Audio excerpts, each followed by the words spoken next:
Most people think predators attack humans because they're aggressive. That's wrong. In reality, most predators don't see humans as food at all. And when attacks do happen, it's usually because something went very wrong. Not because the animal suddenly decided humans were on the menu. To understand why, we need to look at how predators actually make decisions. Not emotionally, not violently, but logically.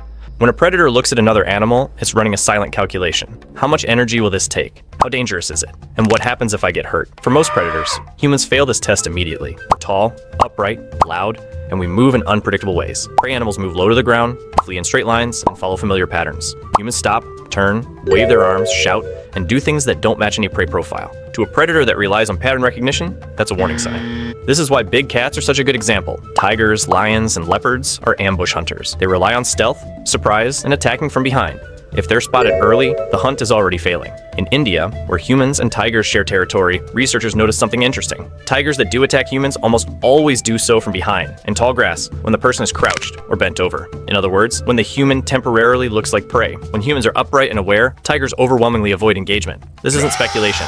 It's based on decades of field data. The same pattern shows up with mountain lions in North America. In most documented encounters, mountain lions do not charge immediately. They watch, they follow, they assess. There are multiple cases where hikers noticed a lion behind them, made eye contact, and the animal backed away. Not because it was scared, but because the situation no longer fit the conditions of a successful hunt. The moment the ambush advantage is lost, the risk increases too much.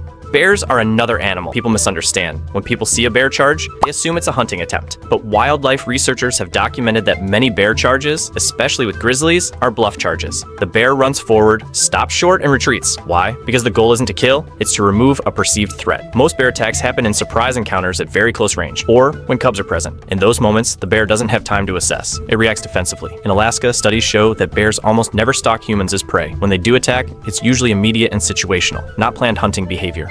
Sharks might be the most misunderstood predators of all. Despite how movies portray them, sharks do not hunt humans intentionally. In fact, many shark bites are classified as investigative. Sharks explore the world with their mouths. They don't have hands. A bite is how they test unfamiliar objects. This explains why, in many cases, the shark bites once and leaves. If humans were prey, sharks would finish the attack. They usually don't, because once the shark realizes the human doesn't match its food profile, the cost outweighs the benefit.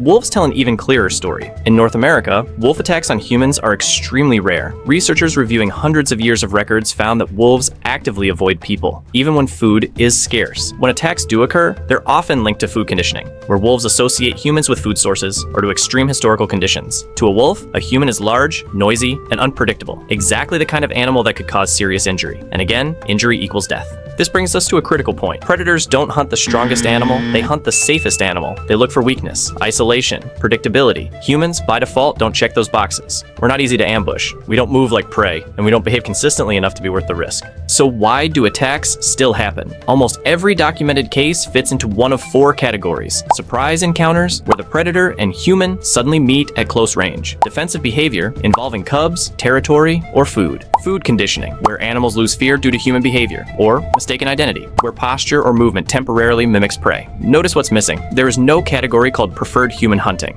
There's also something people rarely talk about. Predators aren't fearless, they're cautious. They live in a world with no second chances. A broken tooth, a torn ligament, or a deep wound can end their life slowly and painfully. So predators evolve to avoid uncertainty, and humans are uncertain in physical form.